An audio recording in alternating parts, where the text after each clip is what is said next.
একদলীয় সংবিধানে বাংলাদেশে বহুদলীয় গণতন্ত্র প্রতিষ্ঠা অসম্ভব বলে জানিয়ে দিয়েছেন জাতীয় নাগরিক কমিটির আহ্বায়ক নাসির উদ্দিন পাটোয়ারি। বেসরকারি বিশ্ববিদ্যালয়ের শিক্ষার্থীদের March for unity and justice সমাবেশে যোগ দিয়ে তিনি বলেন, বহুদলীয় গণতন্ত্রের মধ্য দিয়ে নতুন বাংলাদেশ গড়তে হবে।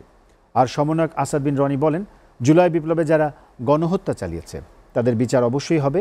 যারা হত্যাকারী আওয়ামী লীগ নেতাকর্মীদের আশ্রয় দেবে তাদেরও ছাত্র জনতা বিচারের মুখোমুখি করবে। ইসমাইল সর্দারের প্রতিবেদনে দেখুন বিস্তারিত। বৈষম্য বিরোধী ছাত্র আন্দোলনের 2024-এর 17 জুলাই সরকারি বিশ্ববিদ্যালয়ের সব হল বন্ধের পর আন্দোলনে নতুন মাত্রা যোগ দেয় বেসরকারি বিশ্ববিদ্যালয়ের শিক্ষার্থীরা। ক্যালেন্ডারের পাতায় 5 আগস্ট হলেও শিক্ষার্থীদের 36 জুলাই স্বৈরাচার শেখ হাসিনা সরকার পতনের পর দায়িত্ব নেয় অন্তর্বর্তী সরকার। আন্দোলনের অন্যতম অংশীদার বেসরকারি বিশ্ববিদ্যালয়ের শিক্ষার্থীদের ব্যানারে প্রথম সমাবেশের আয়োজন করল সম্মিলিত বেসরকারি বিশ্ববিদ্যালয়ের শিক্ষার্থীদের জোট March for unity and justice. আন্দোলনে অংশ নেওয়া বেসরকারি বিশ্ববিদ্যালয়ের শিক্ষার্থীরাও বিভিন্ন সময় বৈষম্যের শিকার বলে অভিযোগ করেন। বর্বরোচিত গণহত্যার বিচার, রাষ্ট্র সংস্কার ও নাগরিক অধিকার প্রতিষ্ঠার দাবি জানান তারা। এই চেতনা আমাদের ধারণ করে রাখতে হবে, কারণ কোনো পরিবার, কোনো ব্যক্তির আদর্শ এই দেশ চলবে না। মুজিববাদ, মুর্দাবাদ, সকলে একসাথে, একযোগে, একত্রে, একসাথে নেমে যাব রাজপথে।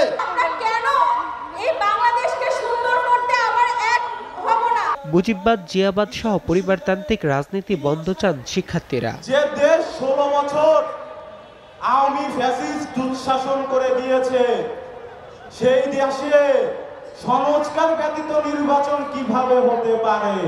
আজকে বিভিন্ন রাজনৈতিক দল দিল্লির প্রেসক্রিপশনে ঘোষণা দেয় যে নির্বাচিত সরকার ছাড়া রাষ্ট্র সংস্কার সম্ভব নয়।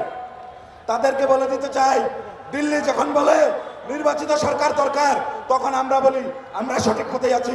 যারা আওয়ামী লীগকে সমর্থন বা তাদের পুনর্বাসন করবে তাদেরকেও বিচারের আওতায় আনা হবে বলেও জানান বৈষম্য বিরোধী ছাত্র আন্দোলনের বেসরকারি বিশ্ববিদ্যালয়ের সমন্বয়ক আসাদ বিন রনি। যারা এই কুইরারকে, যারা এই জুলাই সরকারের আমাদের ভাইদের উপর হামলা করেছে, তাদেরকে শেল্টার দিচ্ছে প্রত্যেকটি ছাত্রছাত্রীরা আপনাদেরকে ইতিহাসের আস্ত করে নিক্ষেপ করবে।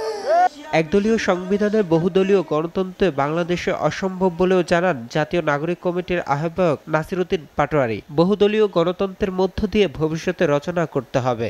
একদলীয় সংবিধানের 72-এর সংবিধানের মধ্য দিয়ে বহুদলীয় গণতন্ত্র বাংলাদেশে প্রতিষ্ঠা করা অসম্ভব, এবং এ বিষয়ে বাংলাদেশের যে বিআইনপি রয়েছেন, অপরাপার যে রাজনৈতিক দলগুলো রয়েছেন, বহুদলীয় গণতন্ত্রের প্রবক্তা একদলীয় সংবিধানে কখনোই হতে পারে না।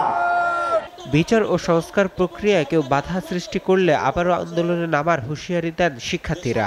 পথে বাধা হয়ে দাঁড়াবে, আমরা তাদের পরিণতি শেখ হাসিনার প্রতি লক্ষ্য রাখার জন্য তাদের। ইসমাইল সর্দার, এসএটিভি, ঢাকা।